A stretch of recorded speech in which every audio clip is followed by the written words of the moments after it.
Olá, tudo bom? Meu nome é Marcelo, sejam bem-vindos a mais um vídeo do canal. E depois desse tanto de vídeo de lançamentos, só falando de volume 1, volume 1, eu resolvi, em vez de trazer o que eu li, eu vou falar sobre uma série completa, eu vou fazer uma análise de uma série completa. Faz tempo que eu não faço uma, e eu fiz muito poucas nesse canal, e eu queria muito falar de Lanterna de Nyx. Essa coleçãozinha aqui completa, com 3 volumões gigantes, mas com muita história muito legal. Entrou para minha lista de melhores leituras desse ano já, com certeza. E apesar de tudo que tem de bom na história, eu senti que faltou uma coisinha para ficar perfeito. E eu vou tentar trazer aqui, eu vou falar da história, eu vou tentar não dar spoiler para quem não leu, poder aproveitar a leitura 100%. E para quem leu, tem um pouquinho mais de conteúdo, que um pequeno detalhe que faltou assim na história. Pelo menos eu achei que faltou, mas que eu já tinha um pouco desse background de outras leituras. E no caso da outra leitura eu digo In This Corner of the World, esse outro quadrinho maravilhoso que eu tenho aqui. Então vamos lá. Sobre o que fala a Lanterna de Nyx. Esse aqui é o volume 1. Na primeira página a gente vê a protagonista aqui deitada numa caverna, né, falando com a netinha dela, contando das histórias de quando ela era mais jovem. Então, logo na segunda página, a gente sai do buraco, né, da caverna, e vem para a juventude da Mio. A Mio, ela era uma filha de professores. Ela nasceu em Satsuma e o pai dela morreu na guerra. Na verdade, o pai dela ele tinha problemas com alcoolismo e tudo mais, então ele meio que foi quase um suicídio na guerra. Uma história bem triste e nada heróica, né? Muito longe da guerra de Satsuma, aqueles bravos guerreiros e tudo mais. Na verdade, foi bem zoadinho. Mas isso trouxe também uma maturidade maior para Mio, que a gente vê bem explorado aqui nessa história. Então, inicialmente, essa tia dela que recebe a Mio para cuidar, já que a mãe já era falecida faz tempo, o pai faleceu na guerra. Então essa tia pegou para cuidar. Ela mora perto de Nagasaki, e a Mio, por ter nascido numa família mais abastada, tal, foi criada com muito mimo, né? O pai dela sempre cuidou muito bem dela, mas pelo fato dela ser mulher, ele não ensinou ela a ler e escrever.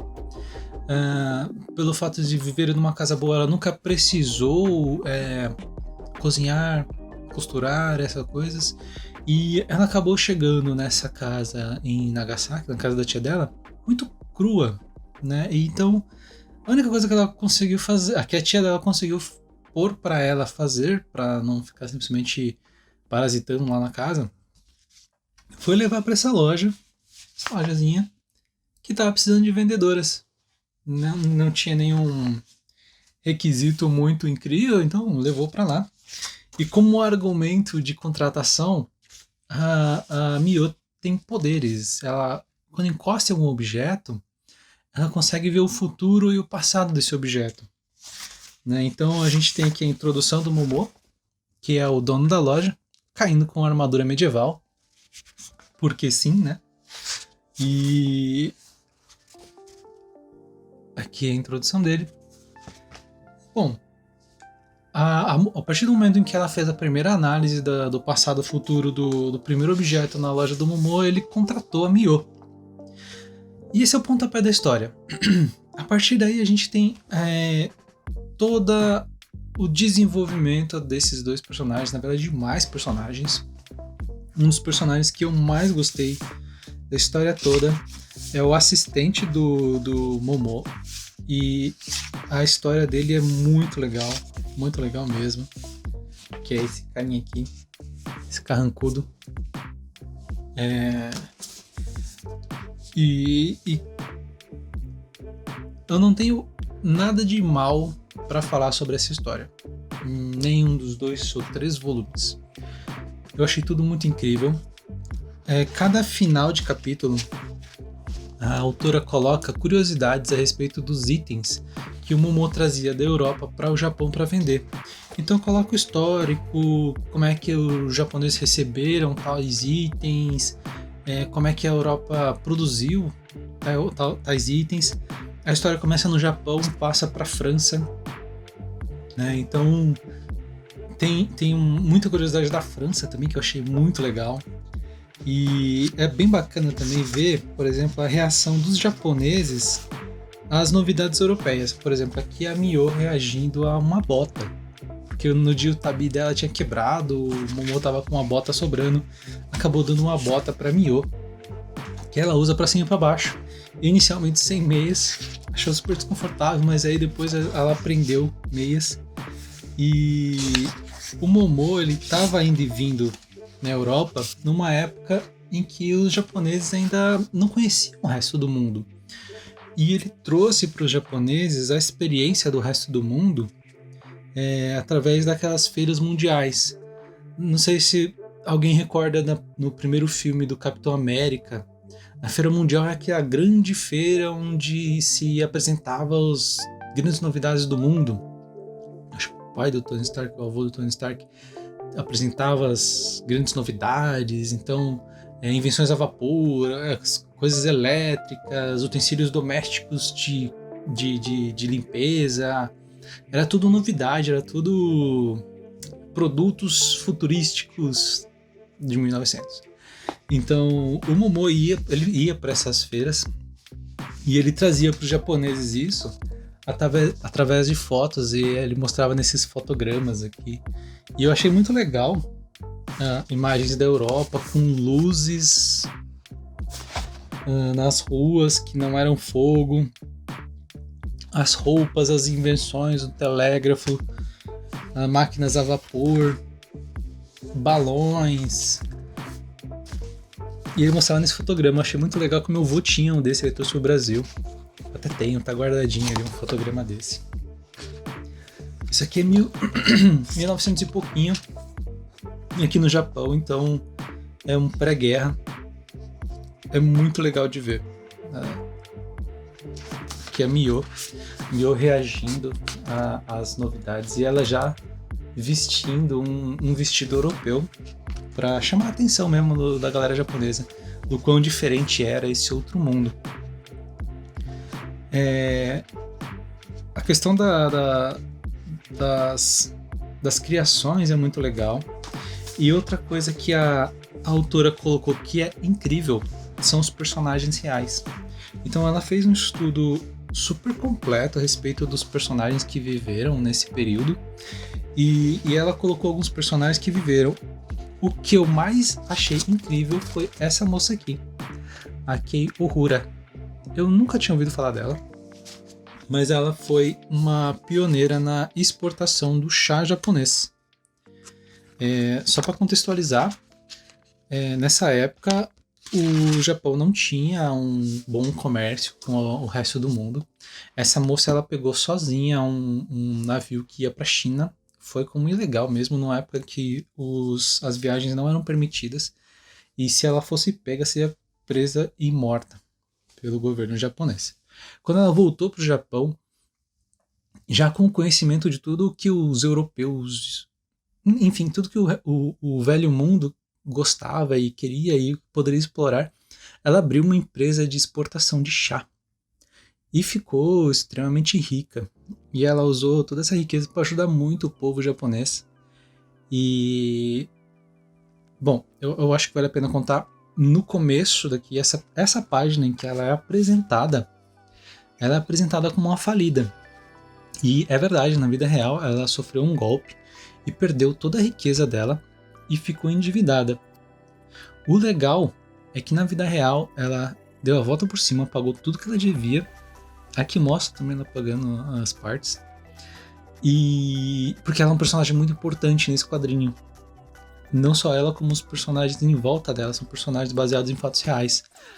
Inclusive as primeiras lojas japonesas fora do Japão que a gente acompanha são lojas cujo histórico é verdadeiro, né? As primeiras lojas abertas na França, a gente vê aqui no volume 2, volume 3, na França e nos Estados Unidos, com produtos japoneses. É tudo baseado em fatos reais. Isso eu achei incrível. E todo finzinho de capítulo a gente tem a explicaçãozinha da Kan, onde ela foi atrás e viu. Ela foi para a Europa, fotografou onde era a loja. Então, só coisa legal. Essa velhinha aqui, ó. Ela é muito bem trabalhada durante a história. A autora tomou liberdades criativas aqui para colocar alguns personagens, mas outros não. Os que não são um pouquinho menos trabalhados, mas tem pontos muito bem feitos na história. Por exemplo, aqui nesse volume 2 mostra, acho que no 2 ou no 3, mostra um personagem que era uma menininha loira no Japão, que estava escondida dentro da casa dela quando ela era jovem. Era um flashback da história da Kei. E nesse flashback aparece um cara que trabalhava para o governo japonês, entrou na casa da Kei e tinha uma menininha escondida, assim, uma menina loira. Ela era uma europeia que estava lá fugida da guerra. E não podia, né? Os japoneses não podiam dar esse tipo de proteção.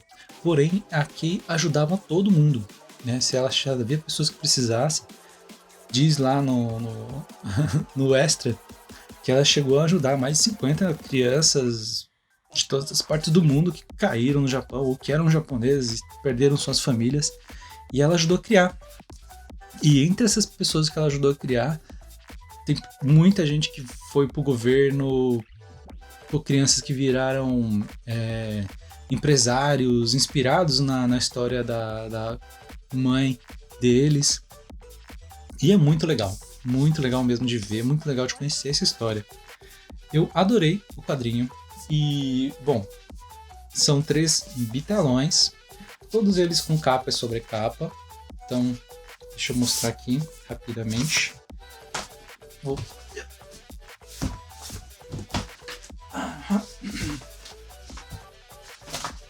Aqui é a sobrecapa do volume 1, né, com 2 voluminhos.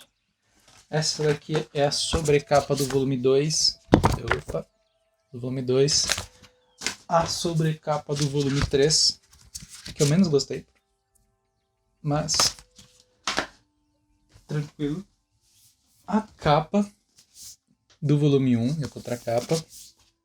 Só as capas sem sobrecapas eu já acho muito boa. Já acho que vale a estante já.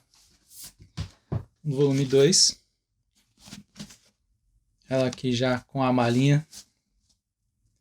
Cada item aqui da contracapa é parte dos extras que ela escreve. Então fala sobre tatuagem, fala sobre botas, fala sobre papéis, arte, muita coisa. Tem uma parte do extra que ela fala sobre Hokusai e outros pintores da época. Achei muito legal. E aqui o volume 3, a capa e a contracapa.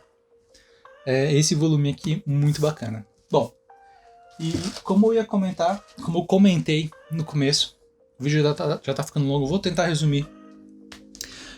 O primeiro capítulo, a Mio tava naquele buraco. E ela... Bom, quando ela saiu de Satsuma, ela foi para uma subprefeitura de Nagasaki. E... Bom, por que ela tá velha num buraco, né? Isso não é explicado, não é falado em nenhum extra.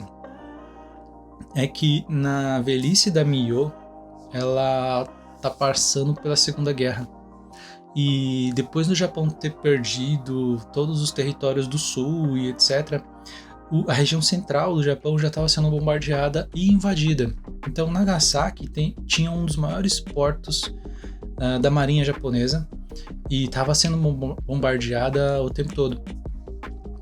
E as pessoas da cidade corriam para as montanhas e para se proteger em buracos cavados na montanha desses bombardeios, porque a cidade era alvo, né, de bombas, etc. Muita gente morria se ficasse nas cidades. por isso que a Mio tá dentro de uma caverna velhinha lá com a neta dela. Essa história ela é melhor contada nesse quadrinho aqui, In This Corner of the World. Não foi lançado ainda no Brasil, mas tem um filme maravilhoso e eu recomendo demais ler esse quadrinho ou assistir o filme. E aqui fala como é que era a realidade em Nagasaki no final da guerra. Então aqui a gente vê a história de pessoas comuns, como era a Mio, né, no fim da guerra, como que eles sobreviviam ali nas regiões de Nagasaki antes da bomba atômica.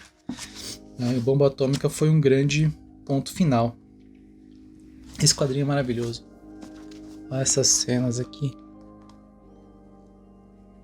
Ela com o que sobrou de uma casa, de uma janela de uma casa, tentando rever relembrar de como era ter uma casa para olhar para o mundo. Isso é história de pessoas comuns, histórias de pessoas que colhiam arroz. No caso dela, ela era desenhista, ela fazia alguns quadrinhos, coisas assim. E a Mio ela era empresária, ela tinha as lojinhas, né? Ela não era militar nem nada, então sobrava para ela correr para as montanhas junto com todo mundo e esperar os bombardeios acabar, com a terra tremendo e a fumaça subindo. Bom, esse é o vídeo. Tomara que vocês tenham gostado. Ficou muito mais longo do que eu planejei que fosse, mas é porque eu tenho muita coisa boa para falar desse quadrinho. Tomara que vocês tenham se empolgado a comprar o quadrinho, ou pelo menos, se vocês não se empolgaram a comprar o quadrinho, pelo menos agora vocês sabem do que ele se trata e podem não comprar conscientemente. Muita gente fala que ele é um spin-off do Último Voo das Borboletas. Eu não acho. Tem um personagem que aparece nas duas histórias, mas é só. Nada do que é narrado no Último Voo das Borboletas segue aqui nessa história, então nada a ver.